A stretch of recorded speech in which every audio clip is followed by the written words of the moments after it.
What up, everybody? Welcome to another episode of 4th and 15 with Mel and Smooth. I am Mel. Smooth is on vacation today because of the holiday season, so we wish Smooth a big holiday happy or holiday wishes as we do to you all. Um, Joining me today, once again, we have another special appearance by Mr. Mike Waxman of College Football Focus. Hey, thanks a lot. Thanks a lot for having me again. Holiday time, you're right. Everyone should be kind of calm and collected and getting ready to bask in the glow of the holidays. But we had a bunch of football, so we know that's probably not the case for a lot of people. Indeed, indeed. Now, before because this is actually near and dear to my heart as well, so before we get started, we got to send our condolences out to the family of Hall of Fame baseball player and the all-time stolen bases leader Ricky Henderson. Passed away at the tender age of 65 yesterday. I just remember hearing stories about this man like moving like lightning to get to second, get to third. Hmm. It sucks that he's gone. I feel like 2024 we can't keep anybody now. Well, and he also was a pretty prodigious leadoff hitter. I think he's actually the all-time leader, or at least he was for many years after his retirement. Um, had the most leadoff home runs in a career, because he was not only a base stealer, but he could hit for power too. And you see it, like if you look at his arms, like you could tell, but you would never Yeah. think he would steal bases the way that he did. So, just hearing the stories, looking at his highlights, that man was real. I never remember ever seeing him get picked off too many times. So, Well, for and he me, talked in the third person a lot too. He said, "I love Ricky." It's like, okay, you got to like that. uh, you know what? To be fair, you don't hear a lot of uh players nowadays talking third person. So I think we should bring that back for certain, for all We intents should. and Him, Bo Jackson did it. Terrell Owens, "I love me some me." So, was that really third person though? Or was he well, just that arrogant? he didn't mention his name, but he did kind of reference himself in an indirect way. So that's Fair enough. probably nuance. There's probably some nuance there. Fair enough. I'll take that. I'll take that. So as I get our screen adjusted, got a lot to cover. The weekend was big for this week's football festivities. So we're gonna start in Division Three. The Stag Bowl is set. North Central will be meeting Mount Union. And are we surprised? No, I think this was probably, maybe there was an outside shot that one other team, just because of some of the names that were in there, like a Mary Hardin Baylor, who's used to winning, maybe was an outside shot. But I think most people, when this thing started, were saying it's probably going to be North Central and Mount Union again. And lo and behold, here it is, both undefeated, both multiple time champions. So, and I think they do each do kind of different things well. So it should be an interesting game as one tries to dictate style over the other. Indeed, I do agree with that. As we both watched yesterday's games, North Central had no problem thumping Susquehanna 66 to Yeah. nothing. And believe it or not, for those who are college football fans of all levels, Mount Union was in a shootout with Johns Hmm. Hopkins. Yeah. Uh, They're 45-36 typically more the final score. defensively. They're typically more defensively oriented, but you're right. They lit up the scoreboard. Both of them did. And here was the thing, watching that because I caught it in the second quarter. So watching from the second quarter on, Mount Union typically doesn't have problems defending the pass. But what I think Right. happened was the Blue Jays game plan was not to be afraid to throw down the field. And I don't think Mount Union was ready for that. I'm not, and that's not to say that the defensive game plan was good or bad. It was just, again, for those watching, you don't see these games often. These are games we want to see at the Division 3 level. The problem is you don't have the money for travel. Because you don't have the money for travel, you won't see these kind of games until the playoffs happen, which actually makes it pretty good because you've got bangers across the board.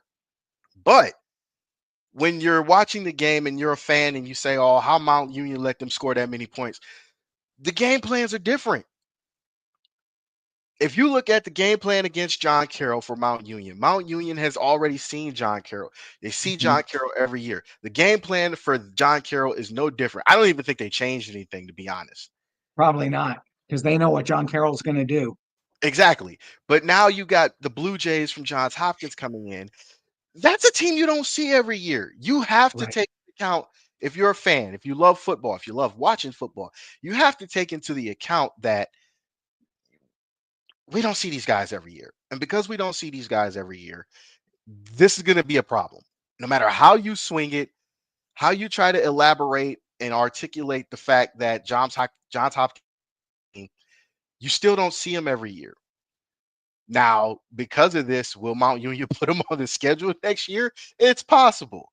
We don't know. But for right now, looking at this, I think there's going to be some tinkering with the defensive game plan. Uh, Obviously, Mount Union had no problems running the ball, which was essentially Johns Hopkins' kryptonite because they gave Right. up, I think, 176 yards to Echeverry. And that could be a problem going into the Stag Bowl because looking at that game, I'm thinking, what do you have to do if you're the Blue Jays to stop Mount Union's running game? And they had no answer.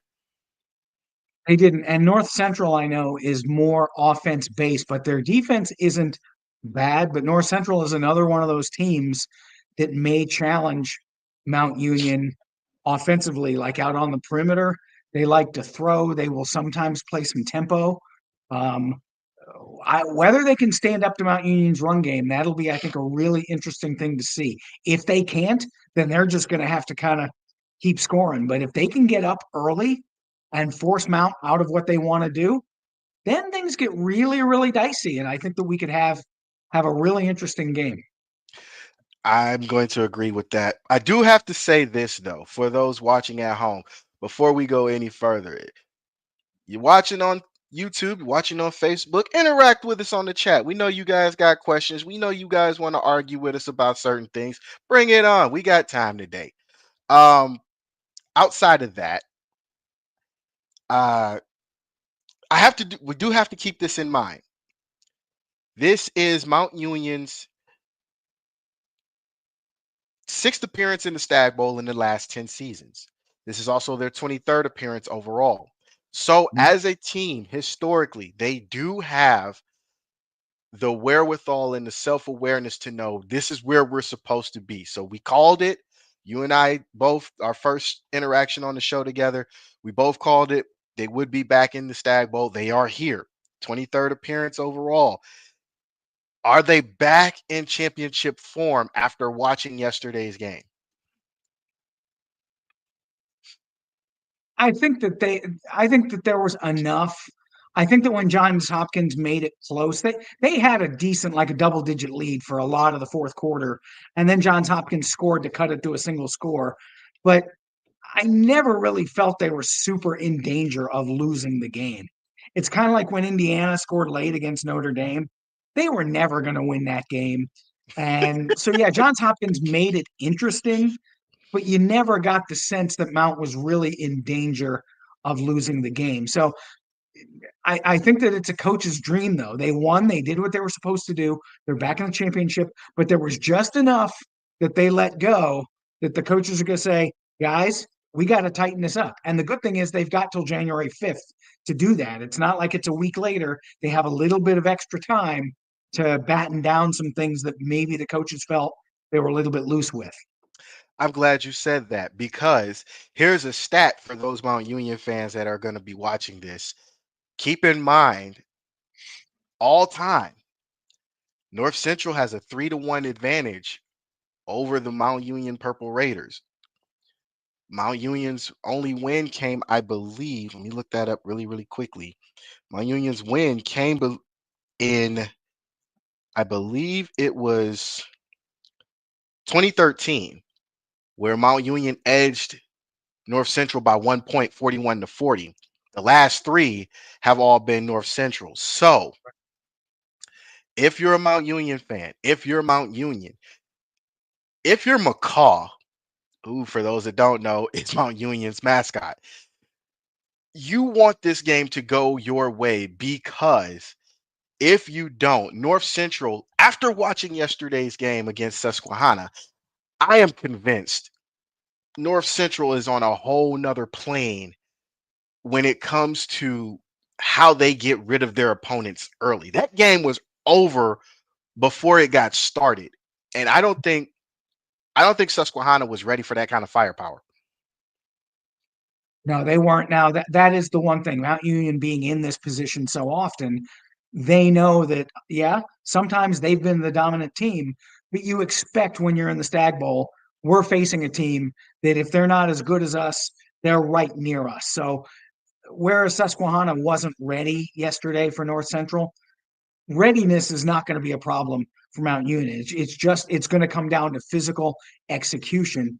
If North Central can do what it does, and like you said, if they get up early, 17-3, 21-6, or whatever, then it could get real dangerous, especially because Mount will say, man, we're doing this again.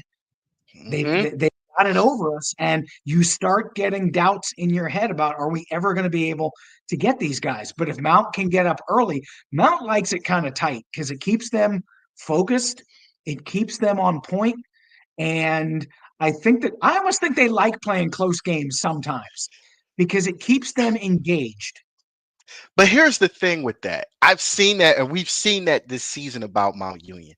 The problem I have with that is why not just get them out the way? Because if the longer you let a team linger, as we Yes. saw yesterday, even with the elements going against Johns Hopkins, even though normally they are used to that kind of weather, why not just put them away? Put them out of their misery because I've seen it. I've seen it where you get a scare. If we go back to 20, I believe it was 2022, where Mount Union down in Baldwin Wallace at Trestle Stadium or Trestle Field, you you score, but you give Baldwin Wallace time to come back. And if it weren't for an interception on the Hail Mary, you're sharing a piece of the OAC crown. Yep. Across the country, you're known as the kings of the OAC. So why would you even put yourself in that scenario to where you You know, place? and it was very similar. You always thought when going, you mentioned Tressel, going back to his time at Ohio State, everyone always said, why can't they just dominate teams? Because eventually they got so I mean, people forget that team that played Miami, everyone says, well, Miami had all this talent. OSU had like 16 guys who got drafted over the next 3 years. So it's not They like did. they were scrubs, but they're always playing 14-9, 17-10. They're playing these games that they can't put people away. It did make them tougher. And so when Miami got up on them, they said, you know what, we've been here before. We're not worried about this. But you're right. Sometimes I do wish, just put the hammer down and don't fool around with these guys. And I think that that is something that because it is the last game, I think if Mount gets up, I think it probably will adopt that mindset. Whereas sometimes during the regular season, they know if they're playing an inferior opponent, we're Mount, we're going to dig down and we're going to end up winning this game. You can't do that against North Central. You really can't. And that's my fear as a Mount Union fan that you let them stay around in this game and give them confidence. And I don't want that to happen, but we'll see. January 5th is right around the corner. Everybody's got 2 weeks to prepare, two and a half, Mhm. maybe. You know, my money's on Mount Union, but after watching yesterday's Susquehanna game, North Central scares me in the fact that they put up points almost virtually every time they touch the ball. They do. They're kind of an offensive machine. And believe it or not, people, in Illinois, they do play football. It's just not at Soldier Field. Now, moving on, we do have to give a special shout out to the Ferris State Bulldogs as they destroyed Valdosta State yesterday in the D2 national championship. And I'm going to be honest, I was surprised. I thought this game was going to be closer than that. I thought that Valdosta would be strong enough to put up a fight to where, the game was actually, I would say, within 3 points, but clearly I was wrong. And I'm not afraid to say in that scenario, I'm wrong. I looked at that game as if two powerhouse teams, one from the South, one from the North. Valdosta's used to being here. Ferris State, not too many times have we seen them in the national championship, but within the last 5 years, they've got two. What did you see from this game that made you feel like Ferris was on a roll? Well, it was the same thing. I mean, Valdosta typically, on the occasions they've been behind, they've maybe been behind by a score, and they get punched in the mouth and they respond. They didn't have any response yesterday. I mean, it was 14-0 almost before the crowd got settled. And then at halftime, they had the ball fairly late in the second quarter with a chance to score. I think I can't remember if they turned it over or lost it on downs. And Ferris scored close to halftime, made it 27-7. It was 21-7. I'm thinking if they can go in 21-7, they can regroup and they've got a shot in the second half. Ferris scored real close to halftime, made it 27-7. I'm thinking, you know what? That might be the backbreaker. Usually you see Valdosta like, okay, we'll rally, we'll rally. They just didn't seem like they always seemed like they were a little bit of a step slow, and they didn't have that same, I guess, for lack of better term, that same bulldog aggressive attitude you normally see on their sidelines. It's like they get down, oh, don't worry, guys, we'll come back. I just think they were really shocked how efficient Ferris was. Very efficient because 49-14 was the final score. And what was so interesting about this game was it was both number one teams. Both number one teams in each side of the bracket. And the way Valdosta came in with the momentum, or at least I thought Mhm. they had momentum, Right. it was a shocker to see them just get the doors blown off and not even I can't even say they didn't fight. It was just whatever Ferris or whatever Valdosta was trying to do, Ferris State had an answer for it and shut Yep. down Valdosta's offense completely until literally it was garbage time. Yep. It's like players used to say, one of those days when they get you, it's almost like they had gremlins in the huddle. They knew what we were going to do. And you come out, you think you've got a set, you think you got a play that's going to work, and Ferris is there to defend it. It's like, man, that was going to be our surprise play or our play that really sprung us, and they stopped it. Then you're back to square one, and you don't have a plan B. Actually, playing B, C, D, E, and F didn't Yeah, work for Valdosta. none of them So, worked. I mean, you wanted to regroup, you wanted to make a change, but clearly that didn't happen. And I feel bad because this was, to me, this was Valdosta's chance for redemption as, you know, they haven't really, they've been back, but they haven't been back to where people are afraid to go down to Valdosta and play Right. a game. Congratulations to Fair State. That's all I can say. Yep, you were the better team. It showed. Yeah. Now, before we go any further, we do have really quickly another curveball I want to throw at you guys. For those watching or those that are going to watch later on, if you guys, we're doing a giveaway. All right. We're going to give a t shirt away, 216 Sports Network t shirt. And through our friends at Create Your Own Wave, we're going to give away a Create Your Own Wave t shirt. So we're giving away two t-shirts if you guys can get any one of the trivia questions right. So one winner will get one, the other winner will get the other one. We're gonna I'm gonna hold off on the trivia questions because I want to get through this part before we get to the big stuff. The FCS championship, or 1AA championship as most of you guys know it, is set. North Dakota State versus Montana State. And clearly, Mike, I can see you wearing your North Dakota State hat. So obviously you're not surprised that this was going to happen, but I am surprised Montana State made it. But Montana State has been dominant all season long. What say you about what you've seen out of North Dakota State and Montana State?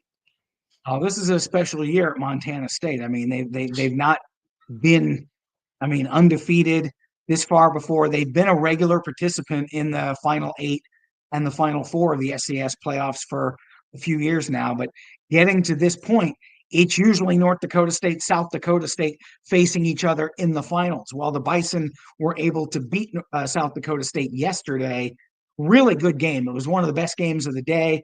It was tied late, um, and North Dakota State was able to get a touchdown late from Cam Miller, who's a really good dual threat quarterback, threw a touchdown in the corner of the end zone, one-handed catch by Bryce Lance. And if the last name sounds familiar to North Dakota State fans, he is the younger brother of Trey Lance, who of course was the All-American and the top 5 draft pick in the NFL. I just learned So the something new. Bison have been knocked off the perch just a little bit in recent years by the Jackrabbits. They got a little bit of revenge yesterday. Montana State has Tommy Mellott, who was pretty much the consensus first team All American quarterback. They've got a really good linebacking core. They got a couple of All Americans there. Um, and I mean, South Dakota was game. They hung in, but about midway through the second quarter, early in the third, you never got the sense that South Dakota was going to be able to win the game. Montana State pretty much had it under control. So this is going to be a really interesting game. Two quarterbacks, two All-American quarterbacks, whichever guy I think is less affected by the conditions, because, well, there aren't going to be conditions. They're going to be playing in Frisco, Texas. So it's probably not going to be too bad. Maybe it'll be a little chilly, but I doubt there's going to be snow on the ground or anything like that. Um, Whoever can navigate the moment, the big moment, I think, is probably going to get through. And because North Dakota State is such a veteran of this stage, even though Hmm. this team has been away for a while, I would lean to the Bison. But again, if Montana State wins, I am not the least bit surprised. Also, full disclosure, my mom and her family originally born in North Dakota. So I kind of feel I have Nice. to root for them. Nice. We all just learned something new about you, sir. So Yes. I want to throw this stat out there. Keep this in mind for those watching. This is the first time in a couple of years we see North Dakota State go into a championship game or into a playoff season with 2 losses. That's the Mhm. first part. Second part is looking this up. Montana State and North Dakota State are no strangers to each other, but North Dakota State owns a 5-1 advantage all time against Montana State. So don't be surprised if those I'll say those seniors from Montana State remember the last time they lost to North Dakota State, which was actually last year, Yes. 35-34, December 2nd. So don't be surprised if those seniors remember that loss and they come in guns a blazing with blood on their mind. Yeah, definitely. And you got to remember North Dakota State's 2 losses. They did lose by a point to the South Dakota team that lost to Montana State. Their opener, they lost by 5 to Dion's Colorado team, and they actually had them on the ropes in that game in the opener. I remember that they were just running the ball with abandon and they were scoring touchdowns, and Colorado had to keep answering, and Colorado eventually won 31-26. But people went, okay, if Colorado is really improved like we think we are, then North Dakota State's going to be good because they took them to the wire. But people have to understand there's not much of a difference between what we know, what you and I know is 1A and 1AA.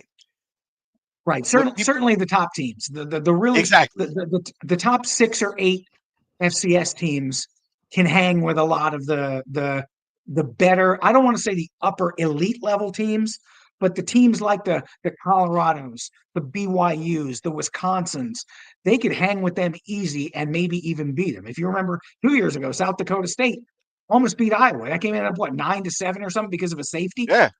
And So, people don't, and I keep stressing this because I feel like this is a true statement. Yes, and I'm sticking with it. There's not much of a difference between one AA or N1A or FCS and FBS. The only difference is the money. That's the first part.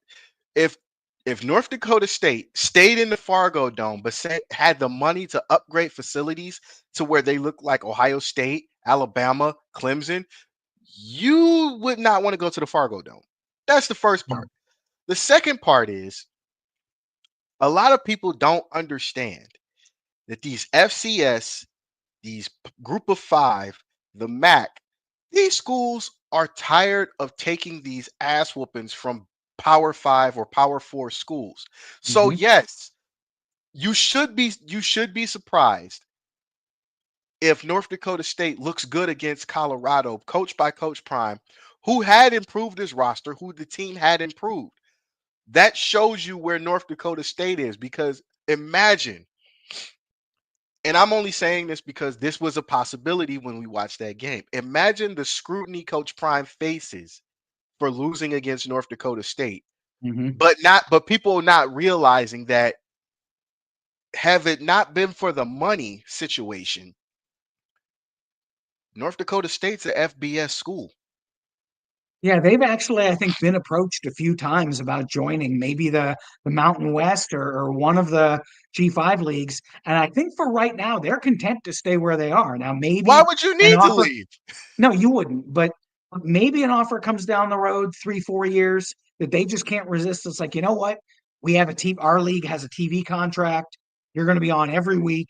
You'll get X percentage of the booty that goes into our funds, and you'll be able to get that. That will help you upgrade. That will help you do this. So maybe in 5 or 10 years, we do see them at the FBS level because there seems to be a team or two moving up every couple of years. This year it was Kennesaw State. Next year it's Delaware.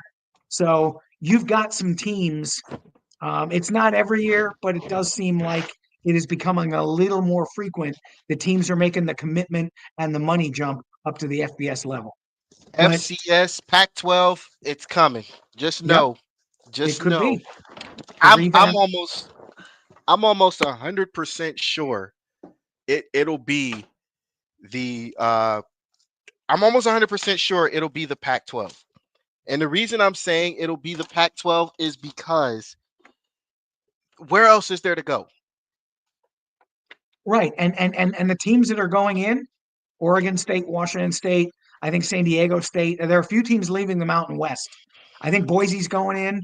So even though it would be viewed as a slightly lower tier league, you're going to have some teams in there that have given people problems in recent seasons, and it's not going to be a pushover league.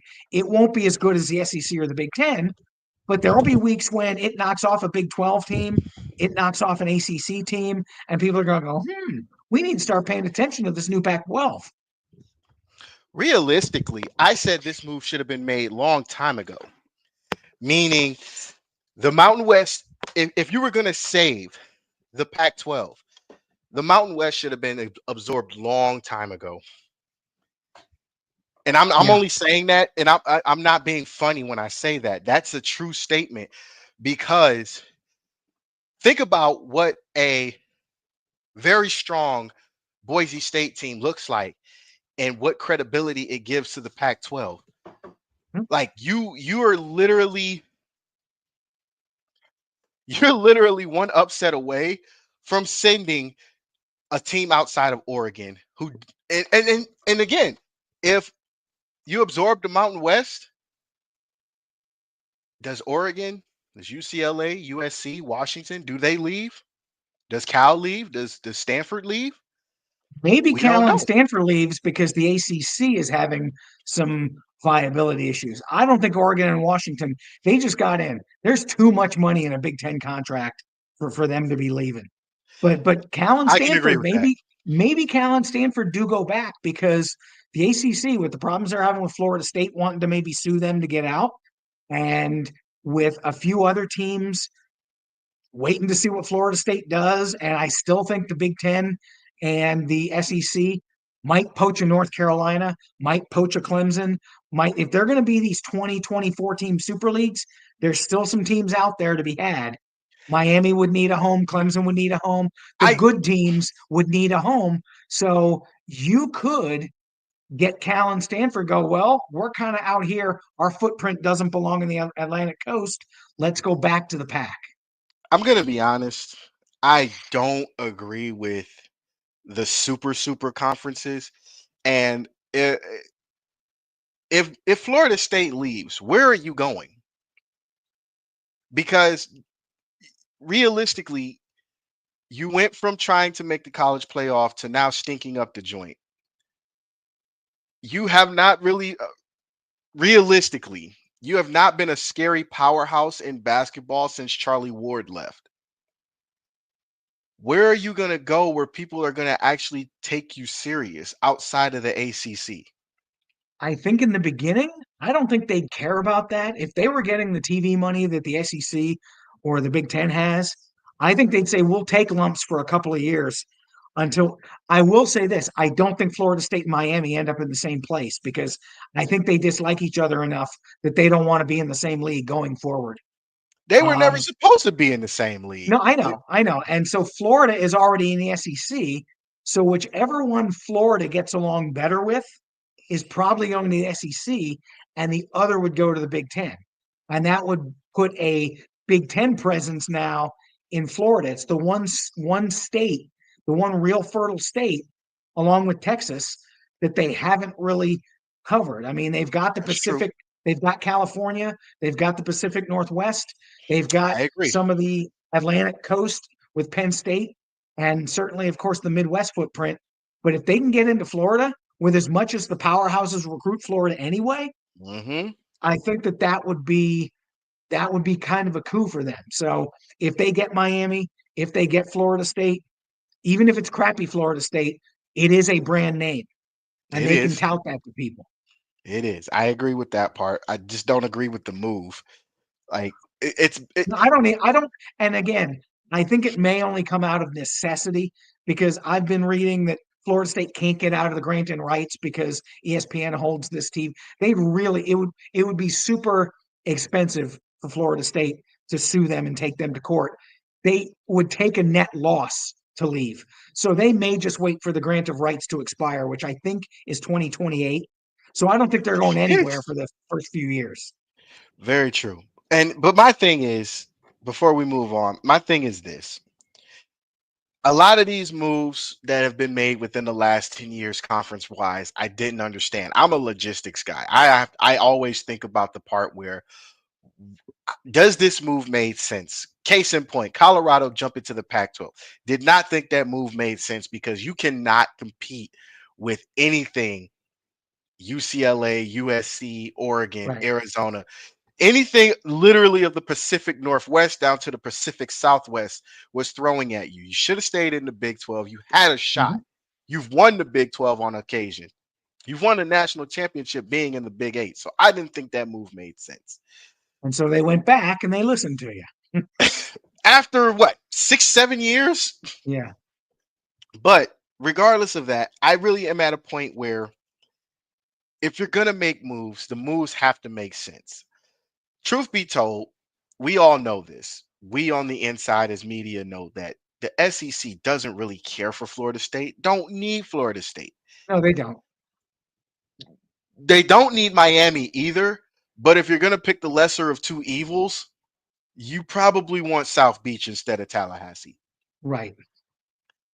And whether Florida gets along with them or not, I don't think the SEC would really care. It's just a matter of at this point in time, who's the bigger brand? And that would be Miami, unfortunately.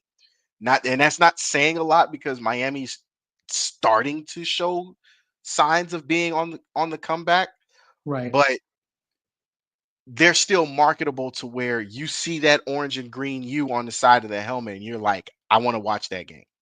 Hmm. All right. Before we go any further, I'm going to throw this out here right now.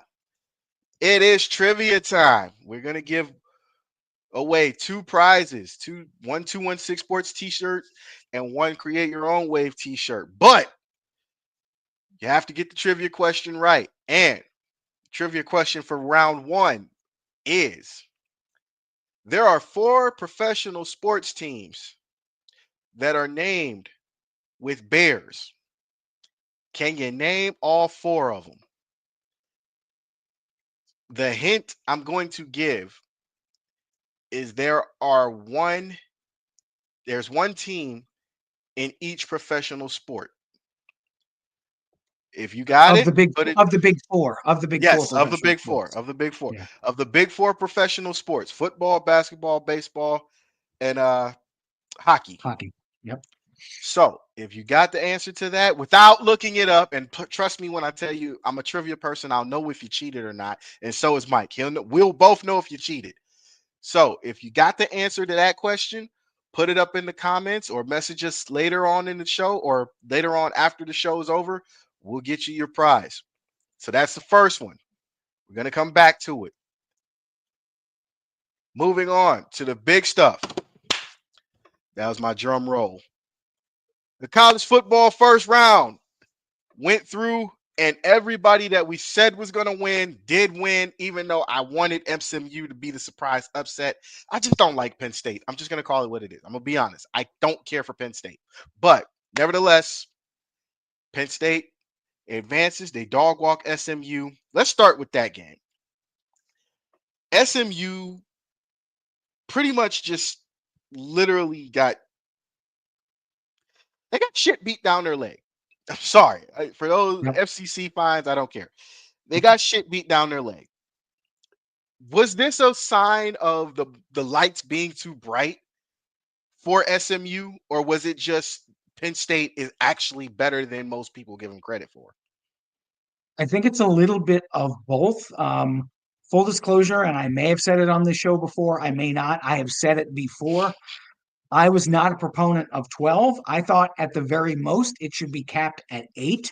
And if it was capped at 8, we would not have had these results that we had because we'd be getting the games we're getting anyway. So I understand that it was good for TV. And the atmospheres did look like they were pretty much off the hook. It was nice for home fans to get to have a postseason game at their venue in December, even though three of them were like 20 degrees. So, so, so, so that part is good. And I think going forward, if they do revamp the way the seedings are done, I do think keeping the home aspect for one round is pretty important because it did look like the atmosphere was good. But that said, none of the four teams that lost were ever going to contend. Maybe, like you said, SMU could have had a puncher's chance and won one game. But for the folks who wanted expansion because it's going to give us a Cinderella story, no. Cinderella story set, maybe. One game, you might be able to knock somebody off. Cinderella run, like what happens with March Madness, does not happen in football because you've got a Absolutely. roster deficit. You can do it once. You can't do it three times. You can't do it four times. And eventually, when you do lose and run out of gas, it's going to look a lot like Georgia TCU a few years ago. I agree. I agree. But I agree with you on that point. However, I'm going to disagree because I think 12 was the perfect number. Reason being, regardless of power four, power five, group of five, whatever the case is, people were never satisfied with top four. The reason people were never satisfied with top four is because it doesn't give them the excitement. Like when you mentioned TCU, did we think TCU was going to win a national championship? Absolutely not, because it was going to be No. one of two things that happened. They were going to get dog walked by Georgia, or they were going to get dog walked by Ohio State. It was just a matter of who came out of that game first. Well, people thought they were going Unfortunately, to get dog walked by Michigan. It's Michigan, man. No one cares. I hate Michigan. Let's just, I, I you do know too, this. but I'm just saying going into that game, I think Yes, most you. of the smart money seemed to be on Michigan. And they said, okay, TCU's magical run is going to be over. And TCU said, no, that's not the case. Well, in that particular game, everybody leaves out the fact that there are five, when it comes to college recruiting, there are five states or four states ahead of Mm-hmm. Ohio: California, Florida, Georgia, and Texas. No necessarily no incorrect order or not. Those are the four states ahead of Ohio. What did you think? And I'm not saying this to you. I'm saying to the people Right. that have tried to argue this with me. When you have your pick of the litter when it comes to your own state, Mhm. what did you think is going to happen when you put a team like Michigan up against that, who maybe has 3 or 4 kids from Texas, as opposed to 75, 80 from Right. Texas? Hmm. The speed difference, the intelligence difference is so different that you, as a player, I had to experience that for myself to see it up close and be like, yeah, that's why they got it. That's why Texas is number one, because they have advantages that most kids from every other state outside of Florida and California and maybe Georgia don't have. One, they get to play football year round, some way, shape, or form, especially in Texas. Texas football is a religion. There's God. It's almost like it's a college game. They're prepping them for college really early. Some And of if you these look at those, stadiums. yeah, I was about to say, if you look Yeah. at those high school stadiums, Hmm. Ratliff Stadium alone pisses on most high school stadiums in the United States. And for Hmm. those that don't know where Ratliff Stadium is, go watch Friday Night Lights. Hmm. Enough said. But to go back to the point, I wasn't satisfied with 4 because it leaves too many questions. At least with 12, you'll get those questions answered now. Does a group of 5 team belong? Does a secondary ACC team belong? Clearly, they don't. You got the SEC, ACC champ that got beat on by the SEC champ, and then Right. you No, no, get and I get that. I think my two biggest issues are secondarily for me, I think 12 is too many. But given that it's not going anywhere and it's probably going to go to more before it goes to less, my bigger issue is with the seeding. There's too much bracket luck. There's no reason that the 5 and the 6 seeds, as good as Texas and Penn State are, there's no reason for those teams to have an easier path than the 1 and the 2. When you're the 1 and the 2, in theory, you have done enough that you're supposed to get a little bit of consideration. And so, what's Oregon's reward for being number 1? They get to play Ohio State, a really hot Ohio State. What's Georgia's reward for winning the SEC? They're playing a Notre Dame team that looks like they're playing as well as anybody. Meanwhile, Penn State is a double-digit favorite over the 3rd seed, Boise State. And Texas is a 13-point favorite over the 4 seed Arizona State. So anyone who is following this, and I'm not I saying that that means the games are going to be blowouts, but from a perception standpoint, Texas and Penn State as the 5 and 6 seeds have a much easier path to the semifinals than the 1 and the 2 seeds do. I agree with that because I'm still trying to wrap my head around how the hell Arizona State got a bye, winning the Big 12. That part is going to have to get, if they want to have buys, that's fine. I don't think they should automatically be ascribed to conference champions. If you want to give the SEC and the Big Ten because they generally are better than others, that's fine. But if you want to have a second SEC team in the 3 hole, maybe an ACC team that's really good, that's 12-1 or 11-1 is the 4, that's great. But I just don't think there should automatically say the 5 conference champs and 3 and 4 are going to be from a lesser conference. It could have been Mountain West. I mean, Boise got it out of the Mountain West. Does anyone really think Boise is the 3rd best team in this thing? Boise's good. They're fine. They I should don't. probably You're be in right. the 10 or 11 hole. But here's what I'll say. What they should have done, and I thought they were gonna do this. The top 4 Power 4 conference champions should have got a bye. So Oregon, since it's the Big 12, yes, Arizona State, Georgia, uh, You or think Texas. Clemson really deserved one? I don't, but if you win the conference, you should get rewarded. That's what I'm gonna say. So the top 4 conference champs, so the group of 4 or power 4, excuse me, Right. power 4 champs, you get that first round bye. Everybody else, you're gonna have to duke it out. And that's only right because again, it's a power 4. That's what I originally we grew up with the power 5. Big Mhm. 10, Pac 12, or Pac 10. SEC, ACC, Big 12. Those were the Power Five, folks. So you covered the Midwest, you covered the South, you covered the West, and you covered the East. Mhm. And then you sprinkle in a little bit of Big East in there just because it's Miami. Right. Outside of that, you got nothing. You guys got to duke it out. If you got to duke it out, best man wins. So hopefully they change that format next year. Top four in the Power Four get the first round buys. Everybody else dukes it out. That's my format. Outside of Yeah, that, I would just I would do it 1 through 12, whatever their final rankings are, 1 through 12, because it is possible, and I'm with you. If you win a conference, you should get rewarded because it's not an easy thing to do. So you know what you do? The conference champs automatically are in. There's no way they can be left out, but they don't need to be in the 3 and 4 hole. You could have a year where you've got Georgia is 12-1, Alabama's 12-1. Both of them are better than a conference champion from the ACC. Both of them are better than the champion from the Big 12, but only one of them is the SEC champ. I don't think you should penalize the other one. I just think it should be 1 through 12 slotted that way. If you have multiple SEC in the top four or multiple Big Ten in the top four, that's fine. But at least bracket luck, as they call it, is not creeping in, and you're rewarding the teams that actually are the best teams. But I I agree. would be less against, I guess, if conference championship is a prerequisite, that's fine. But then I think you're going to have some of the same stuff. If you're wondering why is Arizona State a 4, that's going to happen again. Or why is it if in a year NC State comes up, they're a 3? Well, why is that happening when we know that Alabama and Texas and Penn State are all better than them?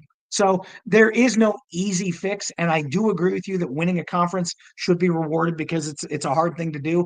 But I'll also say not all conferences are created equal. So winning some You are is a right. little more of an accomplishment than winning others. You are right. I will give you that.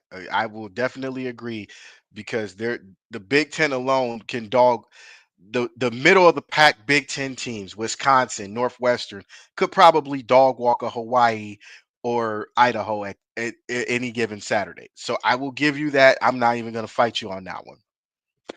But since you brought it up, Texas, dog walks Clemson. And I'm saying dog walk because this game was not close at all.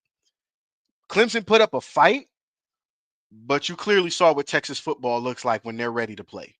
Yep.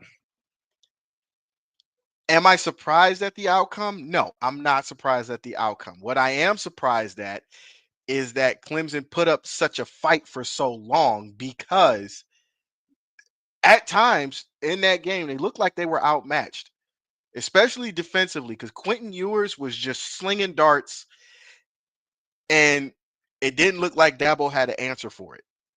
Yeah, and Clemson, I mean, what did they hung their hat on for years? How good their defense is. Well, their front is good.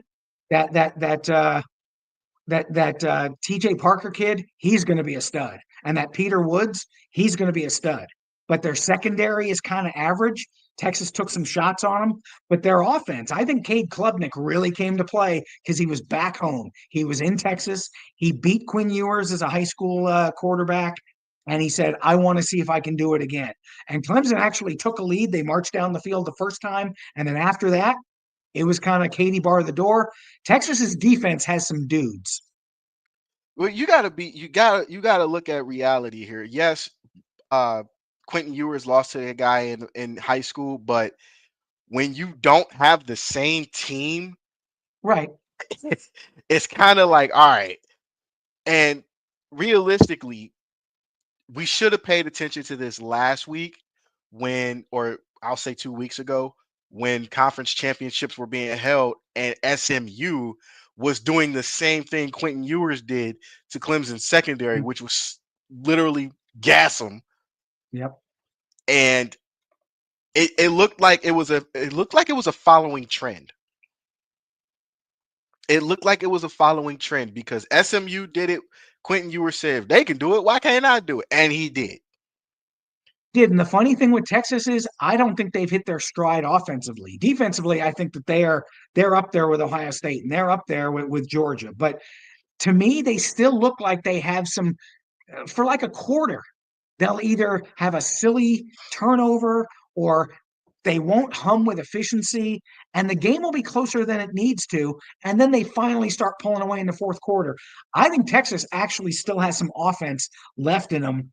And I think that they are real dangerous for maybe winning this whole thing because their offense has not found its complete stride yet. Well, we'll see next week against Arizona State. And they're a little banged up. That running back, that Weisner kid got hurt, but then that Jaden Blue, man, did he turn on the Jets. He got Yeah, he around the did. outside on that touchdown run, and Clemson may as well just stop running after him because they weren't catching him. You're right, and I'm not even gonna go with I'm not going excuse me, I'm not even gonna go against that because again, that's one of those things where if this Texas team, not the offense, not the defense, if this Mm-hmm. team gets fired up enough, it's gonna cause a big problem for Arizona State. And mind you, Mm-hmm. and I want people to understand this, like college football fans to understand this. When you transition from conference to conference, you have to literally pay attention to what conference they're transitioning to. You are transitioning from a speedy Pac-12 offense and conference to 12 conference that can play defense and has known to play defense from time to time and is also pass happy. Right. Texas fit into the SEC perfectly. They did. Yep. Reason being is because one, they have the defense, two, they have the offense. That means they were ready. This is a Big 12 team that was basically a SEC team just waiting for the opportunity to join. Well, and they were recruiting at the same level as an Alabama and a Georgia were too. So, And that counts for a lot because they knew what they were up against. mm-hmm.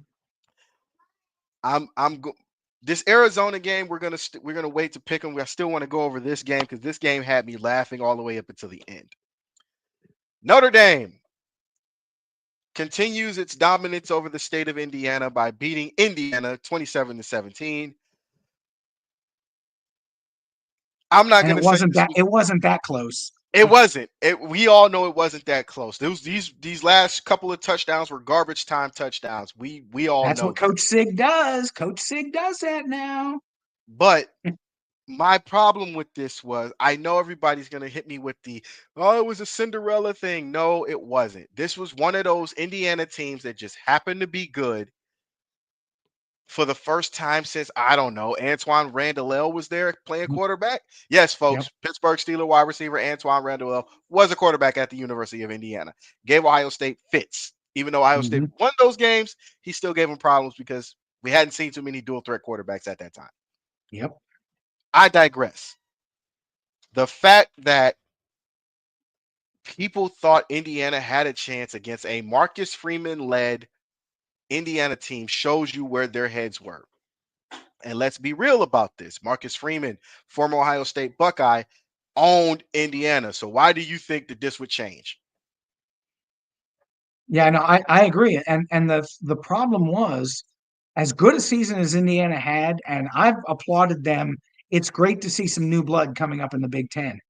That said, their schedule was absolute crap. I mean, the two teams that were even real teams, Michigan they beat by 5, and they needed to kind of hold them off. And then Ohio State, they got up, they scored on the first drive, and after that, Ohio State scored 38 unanswered points, and it was never a game. And so, if you've only played one elite team, and that's what the result was, why do people think that suddenly you're playing another elite team? Why is this going to be any different? It's not. It's Now not. I was like you. I thought SMU maybe had a puncher's chance. I didn't know that the spotlight would be too much for them. I told people Indiana to me, Notre Dame dog walking them was the easiest pick of the week. I thought. I just No thought Notre Dame question. was markedly better than they were. Without question. If you voted or bet against Notre Dame on that, I hope you lost money on that You because that deserve to was a lose. dumb, yeah, that was a dumb decision. Realistically, Indiana has not beat Notre Dame in at least I believe 40 years. Right. So why would you think they would start that now? Anytime Literally, folks, understand Notre Dame is Notre Dame. I don't care if they have a bad, I don't care if they go 8-5 one year. You have hardly ever within the last 20 years saw them lose to both Purdue and Indiana. It doesn't happen often. They own the state of Indiana. That's why kids from Indiana who have college aspirations want to go to Notre Dame. Why would I want to go to Indiana where I can't beat nobody? Or why would I want to go to Purdue where I can't beat nobody when I can go to Notre Dame and beat everybody? Hmm. Yep. That's just what it is. I'm not saying this to be hurtful. Look at the facts. Notre Dame does not lose to the state of Indiana often. No, they I don't. mean, And the other thing is, I think a lot of it, and believe me, I don't, I respect the hell out of what Notre Dame does. I love tradition. I love the fact they're a blue blood. I don't root for them and I don't love them, but I also know enough. I think a lot of this is Notre Dame hatred. There are a lot of people who they got tired of Alabama, so they hate Alabama. They didn't like Saban. When you're kind of on top, it's let's go kick the team that's down. Well, Notre Dame hasn't been at the top of the mountain since 1988, but they've been trending upward with Marcus Freeman. of course. And I think that people think it's still Notre Dame from the 80s and 90s with Lou Holtz. And and they were kind of the chic team to like, but there were enough people who didn't like him either. And I just think, oh, I hate Notre Dame because whatever. I was raised Catholic and I hated the way my parent, blah, blah, blah, whatever it was. I think there are enough people who dislike Notre Dame that they were almost willing themselves, Indiana's got to beat them because I hate Notre Dame. But And you got to get past that and just look at it analytically from a football standpoint. There was almost nothing in Indiana's favor. If you went down the columns, there was almost nothing in Indiana's favor. not even that coaching. Like from the coaches on down, you had Lou Holtz, Charlie Weiss, Bob Davie. The Who did you have around that time that was better than those coaches at Indiana? Nobody. Well, Bill Mallory was pretty good, but they let him go. They thought we were winning 8 games a year. We can do better. No, you No, can't. you can't. Sometimes, just like with Nebraska with Frank Solich, no need to fire Frank Solich, and they're just now, 20 years later, climbing out of the hole that they dug themselves by hiring Bo Pelini and Bill Callahan and Mike Riley and some of these And guys even they hired. and even then, this is another one of those teams I felt joined the wrong conference. You Yes. can't out recruit these guys. You can't out recruit Michigan. You can't out Yeah, recruit Ohio Nebraska needs State. to be back in the Big 12. You can barely out recruit Wisconsin at this stage of the game. Yeah. So, you know, you're right. When it comes to Notre Dame, it's Notre Dame. You're not going to beat Notre Dame. You're not out recruiting Notre Dame, not in the state of Indiana. Nope. So don't be, if you were surprised Notre Dame won this game, folks, there's something wrong with you. That's on Sorry. you. Definitely on you. Yeah. And last game of the night or the weekend. As you can see, I am decked out in all of my scarlet and gray. Ohio I State. was last night. I had my JT Barrett the fourth Big Ten championship jersey on. Nice. Out of out of respect for my favorite era of Ohio State football, the Buckeyes managed to avenge a 1996 Citrus Bowl loss to Tennessee by just dismantling Tennessee 42-17. I myself am happy that this happened because our next trivia question, before we get into it, our next trivia question has to do with this particular game. In 1996 Citrus Bowl, there were two college football Hall of Famers, one Super Bowl appearance or two Super Bowl appearances at the time, and one Super Bowl winner and one Hall of Famer in this game, one for each team. Who were the players in the College Football Hall of Fame for Ohio State and Tennessee? There's one for each team. If you get that right, that's round two. You'll get the other prize that we're giving away between Create Your Own Wave t-shirt and a 216 Sports Network t-shirt. We'll put it up in the group chat and see if you guys can get it. I'll know if you cheated. Mike will know if you cheated. Don't try it. Santa's watching. He'll know if you've been naughty. It is around Christmas time, so yeah. It is. But going back to that, Kirk Herbstreit, who has been labeled the Ohio State hater now, he said something profound. So I'm gonna ask you: was it the lights? Because historically, we know Ohio State does not do well in night games. But was it the lights, or was it the weather, or was it the fact that Ohio State is highly motivated now that Tennessee just got beat on the way it did last night? I think it was mostly number three, with a smattering of Tennessee is a good SEC program. Ohio State is an elite Big Ten program. And I think that the players, Holly Rowe even said this during the broadcast last night, that Jack Sawyer was out at Roosters trying to get some food in Pickerington, and he was still hearing crap about the Michigan game. And I think a lot of these players, you know how it is. The coach will say, don't read the paper. Don't look at social media. Don't do this. Don't do that because people are talking about you. Well, they're college kids. They will make an effort to not, but you're going to know it. You're going to hear it. You're going to see it. And I think enough of them saw it that they got pissed off. Will Howard got pissed off. Jack Sawyer got pissed off. Um, and Quint Judkins got pissed a lot. There were a lot of pissed off guys, and they know that they left a golden opportunity on the table against Michigan. And they hashed it out with the coaches. They even talked about this during the broadcast. There was a players' meeting. A couple of coaches were there, and they hashed it out and said, look, we need you guys, we'll be accountable, but you guys need to be accountable too for the game plan and all the stuff that didn't go right against Michigan. They aired that out. They moved forward. And that was about as creative a game plan as I've seen in a long time. Even though it wasn't a touchdown, that wheel route to Travion Henderson in the first quarter, where they Ooh, pulled the guard and center left and he went right and Howard threw a dime. I said that was a great scheme play.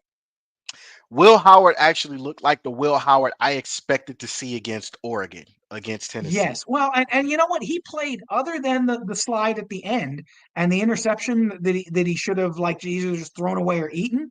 He really did not play badly against Oregon. He He was up there didn't. punch for punch with Dylan Gabriel, and Gabriel just had a few more yards. He didn't. It was our secondary that let us down that game. It was, and it was a different defense. They've tweaked it now, and I'm really interested to see what happens. But getting back to Tennessee, I think that the coaching staff also made a conscious effort, said, we are going to jump on these guys. If anyone was following social media yesterday, about 6 hours prior to the game, all kinds of Tennessee people were here. Some were estimating Hmm. as high as 40,000. There weren't 40,000 people, Tennessee. It was probably 20, though. There was a I big wouldn't even contingent of say Tennessee 20. people. The way I was hearing it, I would say maybe 10 to 15 that were Tennessee. It There was wasn't a still a lot of pretty big orange. road turnout, though. For It road was, but teams normally come about 5,000, maybe. it wasn't a lot of orange in that stadium. And so I think that the Tennessee people had talked enough stuff that the coaches are going, okay, we got something for you. And they knew first couple of plays, quick, easy pass to Emeka Ibuka, get Will Howard going. They mixed a couple of runs in there, and then he throws just a pretty pass down the seam to Jeremiah Smith, who, by the way, memo to Tennessee defensive backs, don't let number 4 get behind you, okay? For the future, that might be a guy you want to cover. They always said if he even, he leaving. That's I tested that exact thing to my buddy. They said he got by him. I said, yeah, if he's even, he's leaving. And he's like 25 years old, so he doesn't know what the hell that means. But it's like you've got to either do what Michigan did, racket him so he's not running free, or try to at least, even though he's a physical guy, at least press him a little bit off the line and throw him off his route so the timing's off on the route. If you don't do that and he has a free run, he's going to do what he did. 2 touchdown catches, numerous crossing routes. He had a great one too, where it looked like the guy had him dead to rights before the first down. He looked at him, took a little bit of a hesitation step, turned on the Jets and got about 3 more yards and got the first down. It was And only about a 6-yard gain, but it was a big play. I want to, since you brought it up, I want to throw this stat out there. I am a lever. I hope I got that right. Yes, Honey, I'm sorry if I Nico. I just call him Nico. well, yes, we'll go with that. Nico, I'm going to apologize, honey, if I messed that up. But Nico, he literally had 104 yards passing. He was 14 for 31. Mhm. If you're not a football person, I am not going to hold this against you, and I'm not going to expect you to understand what I'm about to say. You threw 31 passes, you only completed 14 against a team that you thought you were going to be able to throw the ball against.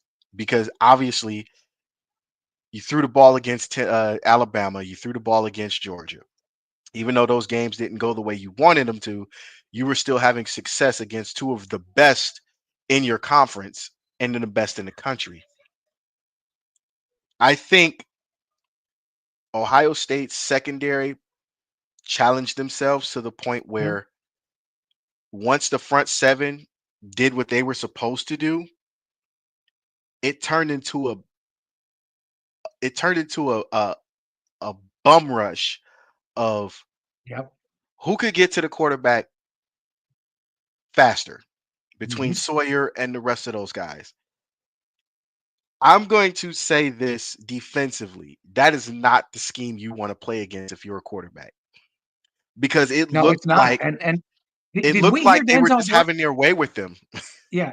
Did we hear Denzel Burke's name at all? I don't think they even targeted him one time. I don't remember. I honestly don't remember Igbinosin hearing it. had the interception that got waved off for the bogus roughing the passer call. Oh I man, don't know what that was, don't even get me started on that. but Like, and the but crazy part about it is if you look at that play, the offensive lineman is still holding on to the defensive lineman that made the sack. yeah, Like, how was this? How was this? he kind of That's let a him go normal and then he fell tackle. down. So, It but was a normal anyway, be tackle. that Let as him it play. may, if you don't hear the defensive backs' names, it means A, they either didn't throw at him or they knocked everything away and they had no penalties and it was a good day. So I'm gonna go with both. Tennessee really, Tennessee was playing left-handed, as John Cooper liked to say, when Dylan Sampson went out of the game. All Hmm. credit to him. He really is a very good player. He was SEC Offensive Player of the Year, 1,400 yards, a big part of their passing game. Nico didn't have him to kind of swing the ball off to when the bum rush was coming. I think if he had been healthy and they could have done what they wanted to do, he might have had a little more success and it would have Ohio State wouldn't have been as aggressive. And maybe there, if you remember their scoring drive, he had a couple of nice ones on slants that He he had did. a little bit of time and he put them right in a tight window. He I definitely think did. if he had been given some time, I think he could have found some rhythm. But Samson got hurt. A couple of the receivers went out.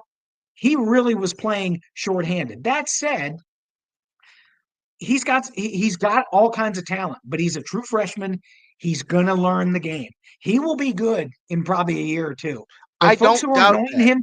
folks who are anointing him, Tennessee people were telling me in the summertime he's going to be in the top 10 for the Heisman. I said, "Who's No, he he's not. throwing to? Rue No, he's not. McCoy and Squirrel White? Come on, No, he's not. you're not getting to And the Heisman with that." it's nothing against Nico, but understand, No. understand. There are only two quarterbacks in Tennessee history that are just that good. Mm-hmm, One of them won the not excuse me, one of them won the national championship after arguably the greatest passer mm-hmm, in college football history at that time mm-hmm. left. Yep. Peyton Manning and T. Martin are the only quarterbacks in Tennessee lore that I can remember that have been talked about as if they were the second coming of each other. It's not Nico's fault, but if you're going to crown Nico next Heisman winner, you got to get that kid some help because he And had none last night. they didn't scheme very well either. Once Samson went out, they didn't seem like they had a backup plan either. Kind of like I SMU didn't have a backup plan. I I don't don't think think they Tennessee. I don't think they were prepared for him to go out. I thought No, he they I weren't, but I don't think they were prepared for OSU to get up 21 nothing because they run the ball 61% of the time. And if you're down 21 nothing, You can't The run the run ball. becomes a luxury. It's not something that you can really lean on because you got to get back into the game. You do. You do. With that being said, So yes, that was a great performance. And the last thing I'll say about this, I felt really happy. And most of the time, I'm pretty ambivalent about the OSU coaches. I mean, certainly the ones I've dealt with, Cooper and Tressel, and the first year of Meyer, I like a little bit more because I kind of had a personal association with them. But being that as it may, I felt bad for Ryan Day, partly because, yes, does he need to beat Michigan as the Ohio State coach? Sure, he does. But absolutely. people are acting like he's, oh, I don't care about this game. And okay, John Cooper, I think, I don't want to say he didn't care. He didn't get it. I think Day gets it, but I think what you saw yesterday, he's in his head so much with the Michigan game that he coached it differently than he did all these other games. And there's a lot going around that maybe Chip didn't call the plays for the Michigan game, that it might have been Day again, because it looked radically different than what it's looked like most of the year. And I that was more of a Ryan Day blueprint with the being leaning on the run and the short stuff to the it went outside. yes, That was yes. more a Ryan Day blueprint than a Chip Kelly blueprint. I am going to say this. I agree with you on the John Cooper thing because John, honestly, as a kid growing up, watching you have literally the best teams in the country. Mm-hmm. You like for those watching, understand the qual. If you think the 2001 Miami Hurricanes had squad, listen to the lineup from 1992 to 1997. You had, and these are NFL players, by the way. You had Sean Springs. You had uh, Bobby Hoying, Terry Glenn, Orlando Ricky Pace, Ricky Dudley, Ricky Dudley, Corey Eddie Stringer, George, Corey Stringer. I forgot about Corey. Rest in peace, Corey. rest Corey in peace. Stringer, uh, Eddie George, um, Mike Vrabel. Mike Vrabel, Andy Katzenmoyer. Yep. Shout out to the cat. Um, Antoine Winfield. Antoine. Oh my God, Antoine Will. These guys. Michael Wiley, Pepe Damon Pearson, Moore. Damon Moore was in Damon the league for a Moore. while. Yeah. Uh, you There were a lot of them. Stanley Jackson. Shout out to Coach Stanley. You had There were a this lot type of of them. talent on your teams, Mm-hmm. and not only did you not win a national championship, you didn't beat Michigan but twice. Yep. That's why the Ryan Day thing scares me because it's giving me flashbacks of those John Cooper teams who were great but couldn't beat Michigan. And because you couldn't beat Michigan, it held you back from having multiple national championships. Did, but in this era where and it is kind of apples to oranges in that it was bowl games and polls. Nowadays, even though no one wants to lose to Michigan, you can still lose to Michigan and win the national title. Whether or not that's a tainted title, that's up to you. I personally say if I win a national title, it's just as great if I'm undefeated. It's just as great if I beat Michigan. If I lose to Michigan, but I'm still the national champion at the end of the year, I am thrilled to death. So I am shooting for the big prize, which is the national championship. Ultimate best case scenario, beat Michigan, win the national championship at the top of the mountain. But you're right. In the old days, if you didn't beat Michigan, you were not going to win the Big Ten. You probably weren't going to the Rose Bowl. And the And a lot of highest you were going to finish was third or fourth in the polls. and a lot of those times going to the Rose Bowl, if you looked at Michigan in 97, a lot of the times the Rose Bowl was giving you the national championship because 9 times Mm-hmm. out of 10, you were seeing the best Pac 10 team and they were either ranked or Pac 10 champions. Because Well, the obviously, closest one was OSU and Arizona State. Arizona State was two, OSU was four when they had Jake the Snake. exactly. And even then, like I said, Big 10 champion, Pac 10 champion, but obviously, you know, uh, obviously at that moment, Michigan was going to win the national championship anyway, so the Rose Bowl was the next best thing. But Right. you still, it's not tainted. To me, it's not going to be tainted. What I'm going to say is think about the momentum that you would Yes, have beating Michigan on your way to the Big Ten championship, like you've done the last, I'll say, 5 years before you started losing in the Ryan Day era. You right, had so much and momentum going into the Big Ten right, championship that you steamroll that, win the Big Ten championship, and now you're playing in the college playoff against a sure. Alabama, against a Georgia, whatever the case may be. So I again, I agree with you on that, but I guess my point is there are people, and if you don't think they exist, go on to Twitter. There are people who would rather be 9-3, not in the playoff, but they beat Michigan, than be 11-1 and in the playoff, but they lost to Michigan. I I can't can't say fathom that at all. I can't say I agree with that sentiment. I need to But there are be. people who are like Oh, that. I know, but I can't agree with that because 11-1 sounds a whole lot better than 8-3. Even though I beat Michigan, Well, it and doesn't you do can me still no shoot good. for the national title. It means that your goals are they stop at the Big Ten. They don't aspire to be the national champion. The Big Ten is enough for you. No, the And Big in Ten this is day not and enough age, for me. a conference championship is not enough. The Big In the Ten for 90s, me. that was fine. Yeah, because the bowl, you let the bowls and the polls Hmm. sort it out. But Right. as a player, to me, the money's not in the conference championship. No. I want Ryan Day to win the national championship, but I want him to beat Michigan because that's my Right. own greed. That's my own greed as a fan. But I want him to win the national championship because that's where the money is. That's where the bragging rights is. And Yep. for those watching, when I say bragging rights, that means when you, yes, you do get bragging rights for an entire year when you beat your rival. It is cemented in history.